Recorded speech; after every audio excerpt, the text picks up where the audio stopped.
RWBY. All right, so I like this. It's a kind of a chill. That's why I didn't go RWBY. Ruby. It's like a chill kind of, I don't know, just cool down episode. Calm before the storm, as you will. I know David seems to think the Red Wedding is coming up, right? Oh yeah. What I will say is, like, I really like. I want to skip right to the Weiss mom stuff. I loved the conversation between those two. I thought I like what they did with Weiss's brother, because, you know, we're all kind of just conditioned to hate him, you know, because he's like a little prick. But like Weiss's mom reminds us, and Weiss, like, hey, don't forget about your brother. He's still, you know what I mean? Like she lets Weiss know this is a very abusive household, and she's like very happy to see her children escaping it, whereas she's kind of like trapped, definitely, in this like psychotic abusive relationship here.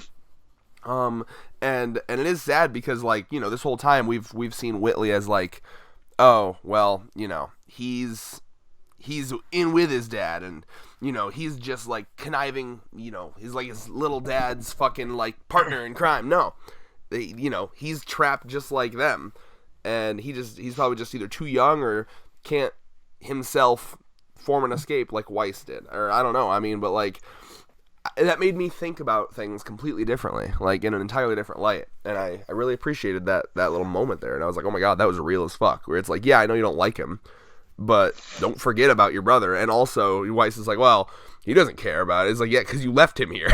Like, I was like, oh my god, that was dark and real, and I loved it. Yeah, absolutely. It just, I don't know. I really, really hate Whitley. Oh yeah, but you're supposed to, definitely. I get the whole, like, he's trapped just like Willow, just like fucking Jocks has basically imprisoned everybody within this fucking household. And you see how Willow is just sitting there drinking her cares away. It's like, I am stuck here now forever. Fuck it. And just going to the bottom of the bottle to, you know, find any real feeling anymore. And I love how she's tapped the fucking cameras and just presented, oh, here's Watts just conniving with your father. Yeah. Present this. Yeah, you know, and that's just like, it screams toxic, that relationship, you know. Oh, like, yeah. The father's locking all of his fucking shit. The mother's putting cameras up. Like, you know, and this comes down to, like, you know, the rational person asks, why the fuck are they still together? But then you remember how abusive relationships work, and there's like a lot of psychological shit to keep them there. It could be money related, like knowing. I always forget, like, Weiss's dad's name is it just Jacques? Jacques. So it's like John Tron's bird. I just want to make sure. Yep. Why do I always fucking forget that shit? I always think I'm like, oh, it can't be. That's such a dumb name. Okay, Jacques, like, he gives me the vibe of someone who would, like, if she ever tried to leave, he would, like, take all of his money somehow. He would, like, he'd bribe the lawyers, you know what I mean? Or bribe the judges, the jury. So, like, well, he controls everything, so. Yeah, and now he's on the council, so it's like, if she ever tried to, like, leave, I bet you she'd be, like, homeless on the street, you know? Yep. Or, like, worst case scenario, she knows too much, fucking, like, make her look like she died in an accident, you know, if we really want to go down that path. I mean, this is RWBY. You can go down either of those paths. Yeah, I mean, it's inconsequential whether or not it's RWBY. I'm talking about Jacques as a character. Like, he's on that evil level, and I'm trying to figure out what his line is. You know, like, how far is he willing to go, right? Because, like, well, the way he uses his wife as ammunition against Weiss is just like, you left your mother alone. Jesus Christ. Yeah. What if he'd fucking offer at the drop of a hat. I'm so curious, like, where his character is gonna go, because, like, I think the most interesting thing with these kind of, like, villain type characters is to see what their line is, right? So, like, you know, like, in a lot of shows you'll see, like, a villain, like, conniving something, planning something, but then it, like, goes farther than they expected, and, like, people start dying or some fucked up shit starts happening. It's like, well, I didn't mean for that, right? And then they're like, fuck you, doesn't matter, you started it anyway. I'm curious, like, what is Jacques okay with? Like, what is his line is what I want to know. Like, obviously he wants the embargo off so he can make money again. Obviously he's cool with, like, imprisoning, enslaving, you know, most likely paying starvation wages. But, like, if motherfuckers start dying, the Salem shit, like, how the hell would he react to the Salem shit, you know? Yeah, that's a good point. Like, he's kind of aiding and abetting their gang here. And he probably is just a fucking puppet just like everybody else. Right. He doesn't know, like, everything. What did Watts tell him? You know, like, how much does he know? And I'm guessing not, because he doesn't even know about the fucking thing that Ironwood's going to build, which Robin was surprised about. And I love that Robin is there. Again, like, as a political junkie, I fucking love the fact that they have, like, the anti-establishment, like, populist left candidate in on the table. I was very happy, and like, they're doing such a good job at writing her, because, like, you see Jacques is like, oh, Jacques' people, or the people on his side are like, oh man, it's fucking up our relations with other countries, and then, you know, as she does, as the Bernie Sanders of the group, like, it's fucking up the people here, what the fuck, like, she's literally the woman of the people, and I love that she was there at the table to bring some fucking perspective. that was just great. Although, obviously, Jacques is using her. I'm like, of course, you're right. She's right. Robin's right. Oh, yeah. So, it's not surprising they're writing her well, because most of the people at Rooster Teeth seem to be Bernie supporters, so they follow him. Good for them. You see Gavin, you see Jack. Oh, yeah, Gavin has been tweeting that. Yeah, so you see a lot of these people there. You see that they're mostly left-leaning, so they know how to write that type of candidate. Well, there is definitely, like, not a lot of people that aren't into politics don't really know about this, but, like, there's a massive, like, space and distance between, like, you know, neoliberal left versus, like, progressive left. Like, you know, that's the difference between, like, hey, you know, like, we just want, like, small little changes, but mostly the status quo is okay, and we want to, like, you know, be nice to people. Whereas progressives, like, nah, tear down the whole system, it's fucked, we got to rebuild it for the people, you know, tear down the rich and corporations, there's a big difference. And, like, Robin is more on that angle, whereas, like, the people over by Jacques are probably, like, the slightly, like Hillary Clinton-style politicians who are, like, yeah, they're technically barely on the left, but, like, they don't want to change a lot, they just kind of want things to be normal as possible. Yeah. And that's the beauty in writing this political season, is so fucking, they've done so well with blurring the lines of reality here. Honestly. Like, this is what we're dealing with today. Yeah, it's like replace Watts with Russia, replace Jacques with Trump, replace Robin with Bernie. Like, we could go on and on. It's just perfect. or would Jacques be more the Joe Biden candidate? Oh my god. Also, just to clarify, I don't buy into that whole fucking, like, Russia fear-mongering thing, but I don't like to fucking, I just know that that's what the public, like, that's what the mainstream media narrative is, and that's hilarious. But wait, what were you saying, dude? So, as we continue down this fucking dinner party, which the best thing out of it was Whitley getting fucking wine. Oh my god, they had a little fucking Mission Impossible, like, dun, dun, dun, dun, dun, dun, dun, dun. Like, also, I'm very happy to see, now that Ren and Nora have finally fucking, like, gotten their hands out of their asses and fucking, like, just, like, we love each other, let's just get that out of the way. Now that they're such a fucking duo, bro. Did you see that shit? Oh yeah, like, they had their moment of passion off screen. Oh yeah, they fucked. Don't even pretend. Oh man, but like, no, I'm just saying though, like the perfect in sync like moment of, like, you know, bumping into each other and like, whoa, oh, it's such a good couple moment, and I enjoyed that. Fucking Jean off to the side, like the slow motion thumbs up, like, yeah. He's like, yeah, you did it. And when people ask like, me, if you will excuse me, yeah, when people ask me why I don't like Volume 4 and Volume 5, big reason is because of the lack of moments like that.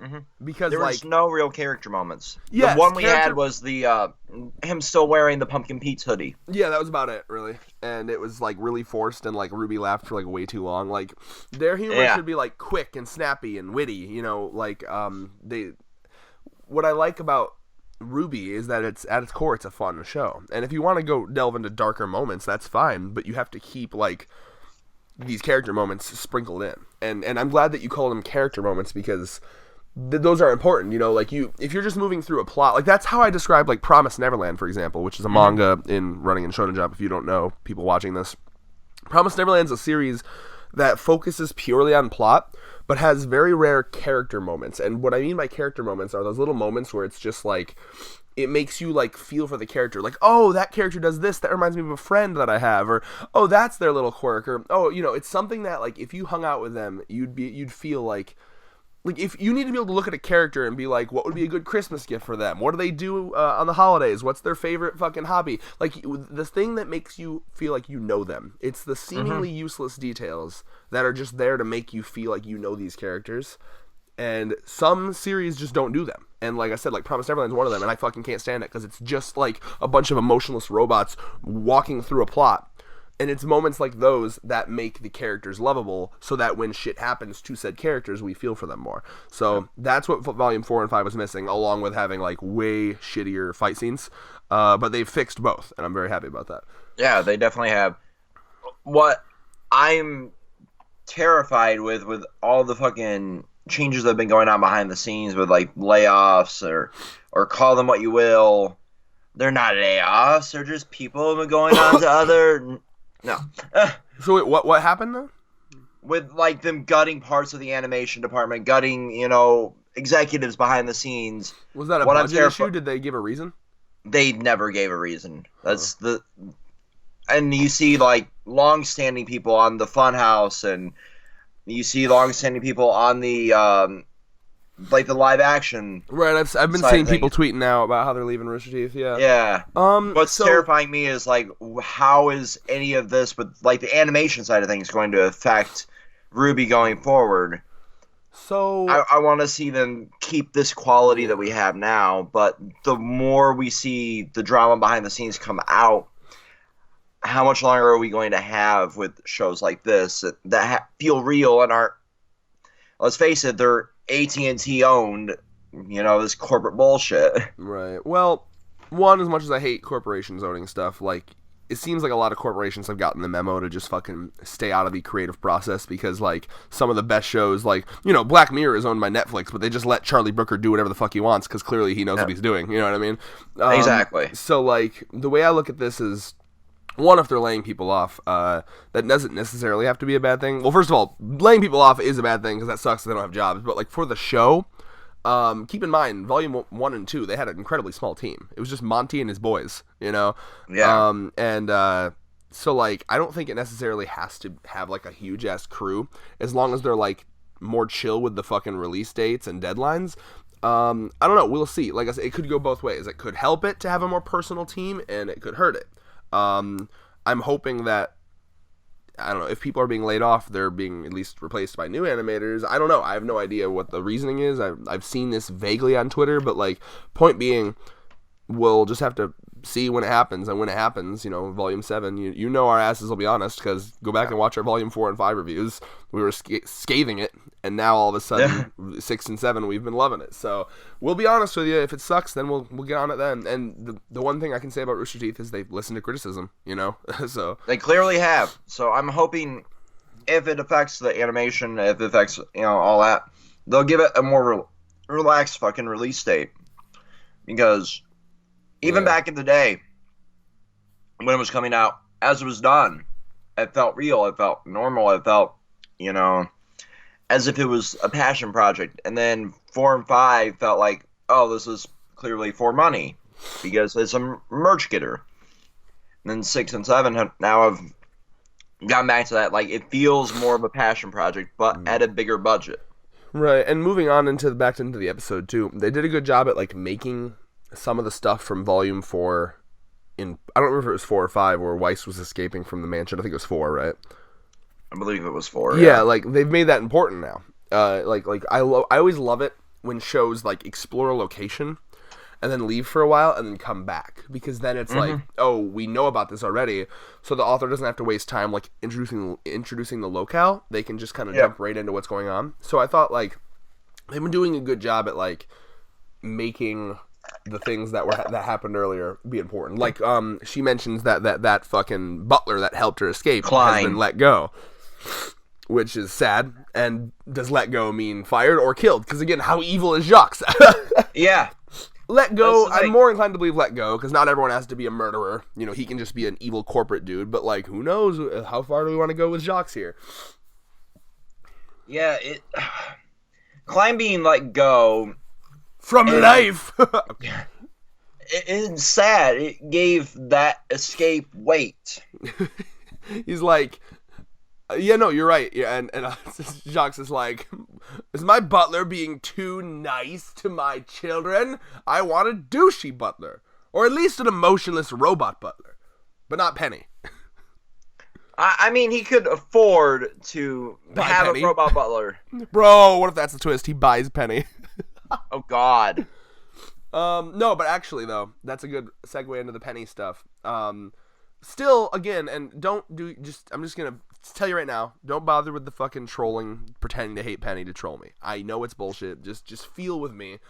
Leave Penny alone. Like, God damn it, she did nothing wrong. Hashtag Penny. If RWBY had Twitter, it'd be hashtag Penny did nothing wrong right now. Okay. Or Penny is canceled for the haters. Mm-hmm. Penny's canceled.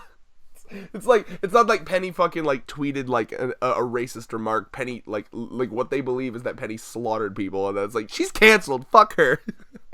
Yeah. Don't buy any of her albums, but no, I don't know. First of all, it's just sad to see them being so mean to Penny, because Penny is just so innocent. She doesn't deserve this. But also, though, I like the conversation between her and Winter. Oh yeah.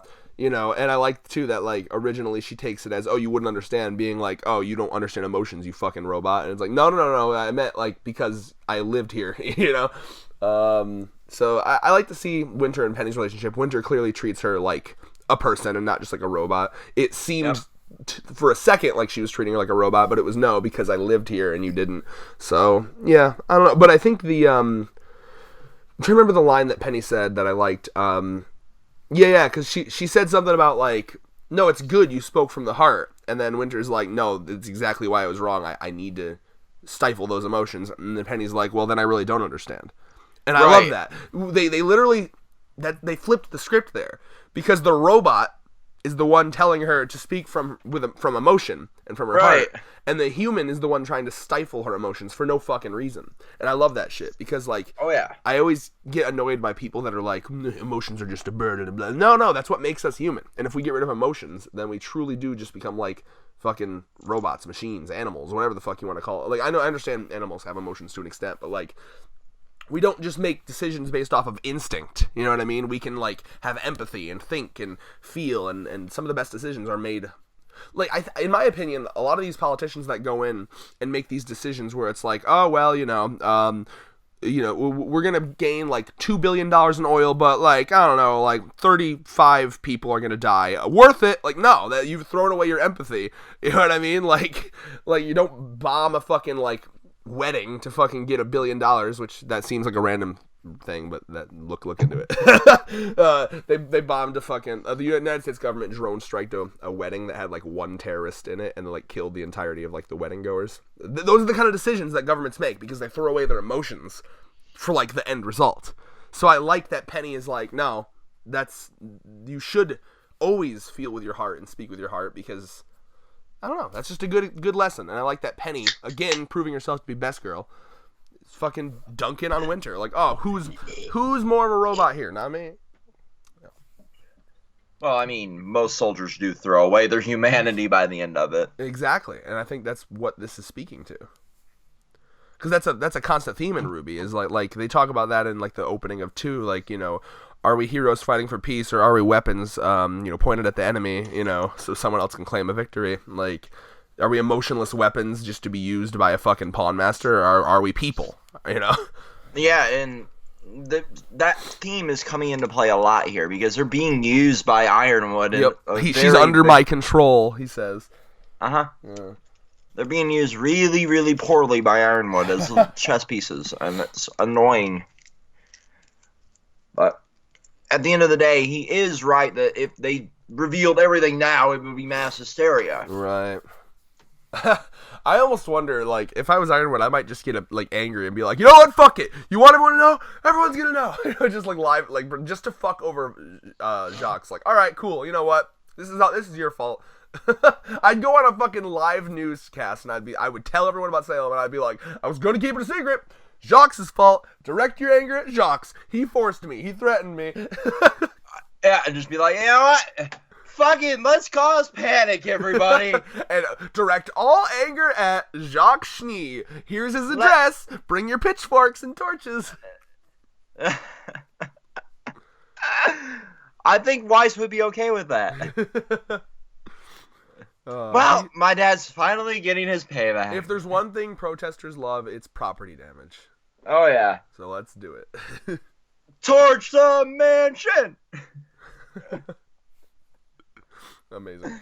Another thing I have to mention is the crow gaying continues, and I'm very excited about it. Oh God, man, I'm telling you, bro, they're doing like they already invited you, big boy. Wink. Oh yeah, I fucking care. I love it. And I don't know if it's gay or if it's a friendship, but I love it. It's perfect. It's like one of the first times I've seen Crow really like connect with someone other than like his fucking niece. So like or daughter, depending on who you believe. So say what? Or his daughter, depending on who you believe. That's dumb. It's a dumb theory. But yeah, we all know Crow didn't bone. Would his bad luck be premature ejaculation as well? No, see, I still think, if you want my dark theory on this, I think that Crow is probably fucking terrified to get close to anyone. Like, literally, if you're in proximity of him, you could get affected by bad luck. Imagine if he's inside of you. And if you don't want to be all dirty about it, like cuddling, living with this person, like, I think Crow probably forced himself away from love out of fear of his semblance. So you're telling me horny teenage Crow didn't try to bone? No. I think he tried to bone, and then something horrible happened to who he tried to bone, and he blamed himself for the rest of his life. Okay, here's a theory for you. Ruby's mom went missing. Maybe he did bone her at one point. And then right afterward, she went missing. They gotta hide the body. Point being, though, and that's a joke theory for the most part, but I can see it now, like playing out, like horny teenage Crow. He's having his like the time of his life. He's I don't know. He meets the lady of the night, and he's really they have a passionate lovemaking session, and then I don't know, like a Looney Tunes piano falls on her. Oh my God. I'm just saying, like that would be dark as fuck, and like it would really explain Crow a lot about Crow, like why he keeps at a distance. Like it reminds me of in Volume 4, he was watching them, but specifically from a distance. You know what I mean? Yep. And the only reason he's close now is because I'm pretty sure they were like, "No, fuck you, you're traveling with us," you know? They browbeat him into submission. Yeah. So I don't know. I'd like to see more of that. And again, I think that's why if he is gay, this is the perfect dude for him, because he literally cancels out his bad luck semblance. Yeah. So, I mean, I'm honestly hoping for Crow that he is. I can't wait to read the comments on this video. I mean, we had the whole, most of our fans were really supportive of it. You know, they were kind of cool. I'm happy to have the non-incel-y, cringy anime fans on our channel. Yeah, for real, man. Wait till we hit a PewDiePie level. Yeah, but the beautiful part is we're not going to fucking conform. We're going to keep calling them out, so either they'll stop being incel-y cringies, or they'll fucking leave. Hello? Either way, thoughts and predictions for the next episode. I thought you were going to say, either way, it's a view. Thanks, incels. No. I don't want those types of views. Is there anything else I forgot to mention? I really don't think there's a whole lot more to mention here. Like, the next part of this episode, we're going to obviously get more with Watts, because he's trolling in the background with his phone. So. Oh, fuck. That's what we need to mention. Watts turned off the heat. Yep. Bruh. Oh, my God. He's just like... he's just ratcheting up tensions, man. Like, oh, mommy, it's snowing. And then next episode is just going to be like 7 feet of snow, like burying them in their houses. Oh, mommy, it's snowing. Oh, shit, we're caved in. And I'm imagining, I don't know if, are there house heat? Like, obviously, these seem to be heaters, like, because Atlas is so high up. This is Atlas, right?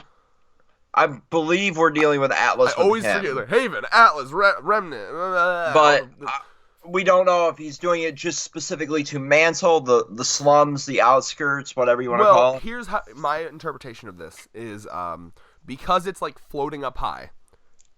If it's kind of like the top of a mountain, you know what I mean? Like naturally, it would just be getting snow a lot because it's a lot cold up there, right? And I imagine if they didn't have these heaters are on specifically so that it doesn't just get buried in snow, is my assumption, right? So like him turning these off is gonna essentially just cover this whole motherfucker in snow. But what I want to know is it just the heaters that stop it from being covered in snow, or did he turn off their indoor house heaters as well? Because if so, people are gonna die. And people are going to go on the streets. Mm-hmm.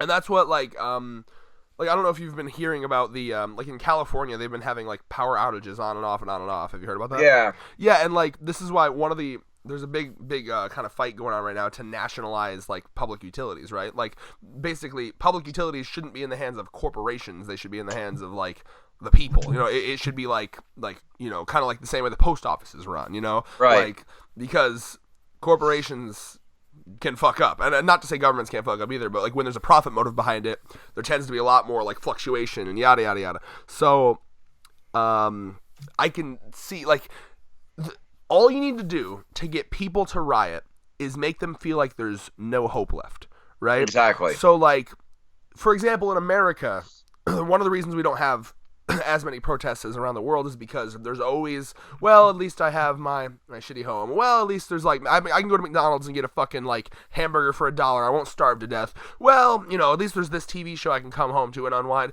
But like, if you remove electricity, like let's say heating, for example, it's the middle of fucking winter, and just like, oh, heating's gonna be down for a month, you're gonna get fucking riots.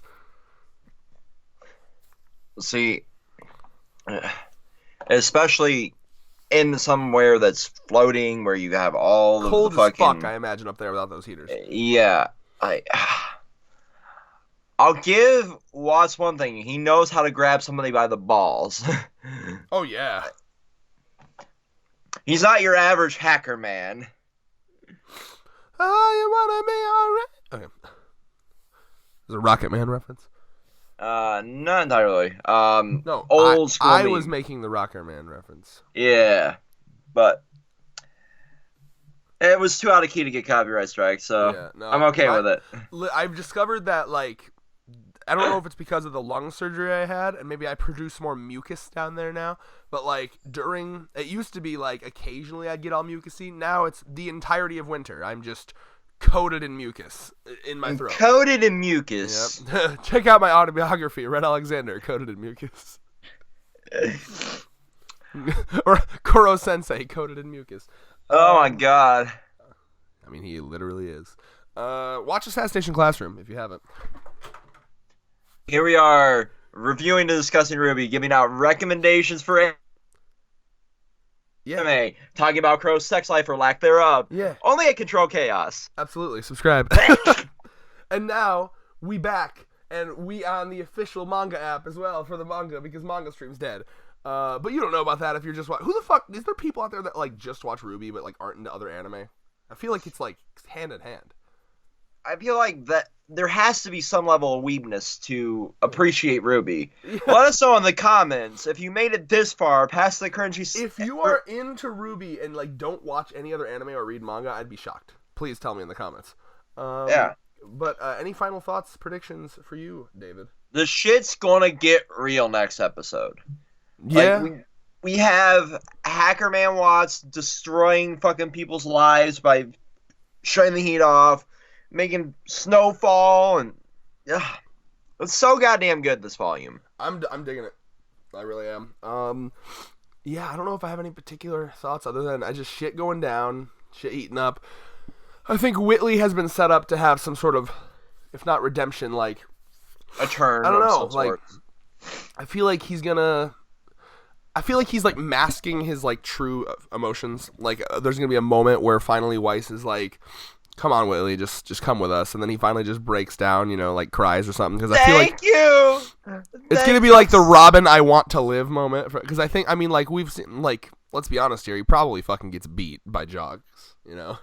Oh yeah. Like, and that's what happens. Butler. You know, when you're treated that way by your father, you become a little mini version of him. You know. Yeah.